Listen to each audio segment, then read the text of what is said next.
This is the Mahabharata podcast, episode 13, Top God. I'm feeling a little guilty leaving young Krishna tied to a mortar like that for several days. Good thing he's a forgiving soul. In any case, we left off last episode with the last of the vignettes of Krishna's toddlerhood. Now we'll move into his years as a young boy and teenager. Being tied to a huge rock was no real limitation to Krishna, of course, and once his mother went back to her housekeeping, he wandered off, dragging the mortar behind him. Krishna walked between a pair of ancient trees, and the mortar got stuck. With little effort, Krishna gave a tug on the rope and pulled down both of the massive trees. In an instant, two souls rose up out of the dead tree trunks and began worshipping the young lord. It turns out that these two trees were in fact a pair of guyakas, some kind of spirit creatures, named Nalakubara and Managriva. Many years earlier, they'd been hanging out with some lovely ladies, drinking and having a good time in the river. As they were doing this, the Devarishi Narada came walking by. The ladies all ran to cover themselves up, but the drunken guyakas didn't bother about him and kept singing and messing around. Whatever a guyaka is, Nalakubara and Managriva were also the sons of the god of wealth, Kubera. Narada was either perturbed at these wealthy and disrespectful young men, or was genuinely moved to aid in their salvation, because he cursed the two godlings to become trees and to stay that way until the coming of Vishnu's avatar, who would save them from the curse. And so, when Krishna knocked the two trees down, the souls of these two guyakas prostrated themselves before Krishna and worshipped him, and they were granted immediate salvation. The destruction of these two massive trees was taken as a bad omen. Added to the various demonic attacks against Krishna, the tribe of cowherds decided that they had best move to a new location to escape this harassment. Thus, they moved to a lush region by the Ganges called Vrindavan. In Vrindavan, Krishna, Balaram, and the other boys their age were put in charge of minding the calves as they grazed. They spent most of the time playing games, and occasionally fighting off various demonic attacks.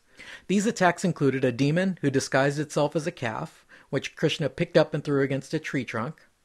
Another attack was by a giant crane, which attempted to swallow Krishna whole. Krishna made himself hot as fire, and the diabolical crane vomited him back up.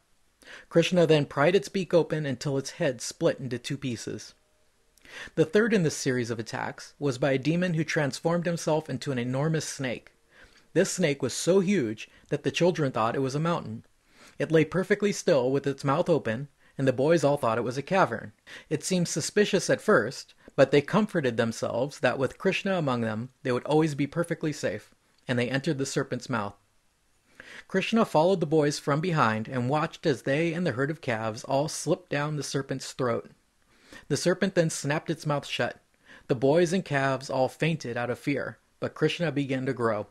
He grew larger and larger in the snake's throat, first choking, then killing the snake, causing snake guts to splatter for miles in all directions. As the creature died, its snake-shaped ghost rose up into the sky and then was absorbed into Krishna.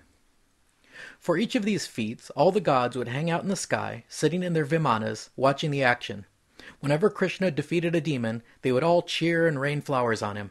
From the descriptions we get elsewhere in the Bhagavata Purana, vimanas sound an awful lot like UFOs.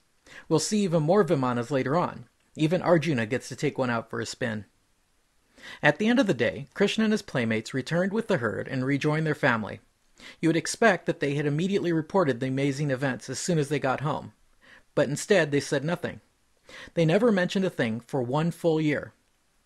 The reason for this was that one member of Krishna's divine audience was the Lord Brahma, who decided to test Krishna out. While the boys were napping by the riverbank, Lord Brahma took them all away, along with the herd, and hid them. Krishna was unable to find them anywhere. It was getting dark, so Krishna solved the problem by transforming himself into every one of the boys and each calf. He was identical to them in every way. Thus, all these Krishnas returned home that evening to their families, and no one suspected a thing except Balaram. For whatever reason, Balaram was not present during this last adventure, and he was suspicious when all the Gopa impersonators came running home. He asked Krishna about it, and Krishna readily admitted his deception. They both kept their mouths shut about the matter. Krishna was able to maintain this charade, pretending to be a dozen children plus a herd of calves for an entire year before Brahma was satisfied and released them from a deep sleep. Only then did they come home and report excitedly their adventure with the giant snake, as if it had just happened that afternoon. The children did not know that they had been captive by Lord Brahma for a year. There's a lesson in this story about Krishna's nature, that he is us and we are him, but there's also a mystery. If he had so genuinely and perfectly assumed the forms and characters of all these children, then why didn't he come to each of the families excitedly and tell them of his adventures with the giant snake? Clearly, there was still something essentially different from the original boys. Perhaps it was their individual egos that remained separate and different from Krishna's impersonations. Vrindavan was a veritable paradise, and when the boys were not fending off demons, they spent their days playing games, singing songs, picking wild fruits, and dancing to Krishna and Balram's flute. Their adventures with the demons continued, however. Krishna's next feat occurred one day when the herd went to drink on the banks of the Yamuna. It turned out that under the water there lurked a massive venomous serpent named Kaliya. As soon as the calves and boys had drunk from the river, they all fell dead. Only Krishna was unaffected, and he instantly revived the gopas and the cattle, and then dove into the river to fight the snake. The snake coiled around Krishna and began biting him repeatedly. As the gopas watched anxiously, Krishna broke from the serpent's grasp, swam in circles around the snake, and then leapt onto its head. Standing on the head of the serpent, Krishna began to dance. As Krishna danced, his celestial admirers gathered around in their vimanas and began singing and making music. Krishna was stomping the life out of the great serpent. Soon the serpent's wives emerged from the water and begged Krishna for mercy. Kaliya then worshipped Krishna and promised to leave the river forever. So Krishna banished the serpent to live in the depths of the ocean and never return. By now, Krishna was growing into a randy youngster, and the gopi cowgirls did not fail to notice his attractions. All the girls were infatuated with Krishna, their hearts melting as they listened to his flute. In the autumn, all the girls observed a fast in honor of the goddess, and went to the river to bathe each morning at dawn, making an idol of the goddess out of the sand to worship, each of them praying that one day Krishna would be their husband. One of these mornings, while the girls were in the river, Krishna snuck out and stole their clothes. I'll let Vyasa tell the story in his own words. When the gopis were absorbed in their games in the water, Krishna gathered all their clothes and shinned into a kadamba tree overhanging the water. Now he called down to the naked cowgirls, his voice full of laughter. "My lovely ones," he called down flagrantly, "I see that you are tired from keeping such a long vow, so I will not trifle with you. I tell you earnestly, come one by one or all together and take your clothes from me." Though he spoke jokingly, there was little doubt from his tone what he intended. The girls blushed. They trembled to realize what he was saying. Yet they could not be brazen, and remained neck-deep in the water, shivering. They said to him on the tree, "Ah, Krishna, what are you asking? It is not worthy of our chieftain Nanda's son. Give back our clothes, we beg you. Don't you see us shivering in the cold?" The older gopis said, "Beautiful blue one, we are your slaves. We will do anything you ask. But you are a knower of dharma, so give us back our clothes, or we will have to tell Nanda Gopa what you did." He was not perturbed. Without hesitation, he said, "If you are my slaves, then come and fetch your clothes from me. Be sure to come smiling, or I will not give them back. And what will Nanda do to me?" Nothing else for it, the gopis came shivering out of the river. They came covering their pubises with their hands, blue with the cold. He saw them in their enchanting nakedness and draped the clothes over his shoulder. He said, grinning down at the virgin girls, "Bathing naked, don't you know it is a sin against the gods to bathe naked in a river after keeping a vow? There's only one expiation for you. Fold your hands above your heads and prostrate yourselves on the ground, and I will give you your clothes." They heard this command, now full of not just erotic but spiritual import, from that Mahatman Krishna. Still shy and also excited past reason, the girls raised one hand above their heads, keeping the other between their legs, covering their sex. They bowed low to him. Krishna said gravely, "They who know the Vedas will tell you, gopis, that anyone who worships Lord Achyuta with just one hand must be punished by having his other hand cut off. Always worship God by folding both your hands together, and you would also please me better if you did that."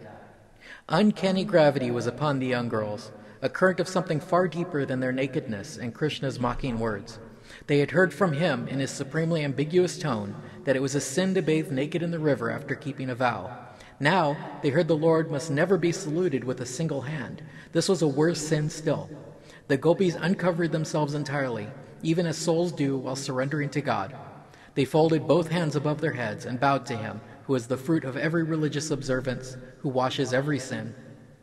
Devaki's son, the merry and merciful Krishna, looked at them now, bowing humbly and quite naked to him, and he was satisfied. He gave them back their clothes.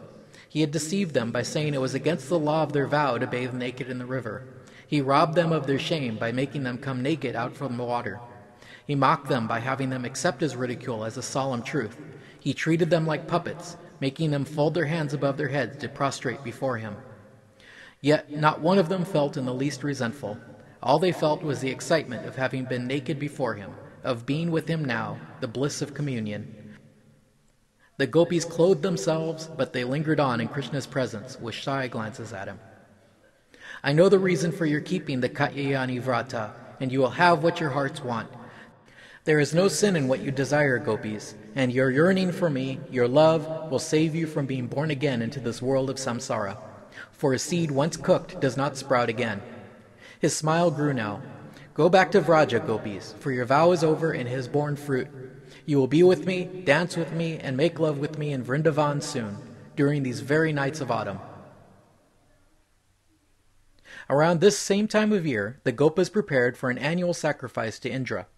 Krishna went to Nanda and, feigning ignorance, asked him, Father, what do you hope to gain from this sacrifice? Which god do you mean to worship? Nanda replied that they meant to worship the great god Indra, lord of the rain, master of the clouds. He pointed out that all they needed to survive depended on the rains coming each year. Krishna argued, all beings are born according to their karma, and by karma alone do they die as well. Karma gives them their pleasures and pain, their fear and prosperity. No god can bestow any boon or blessing upon a man contrary to his karma.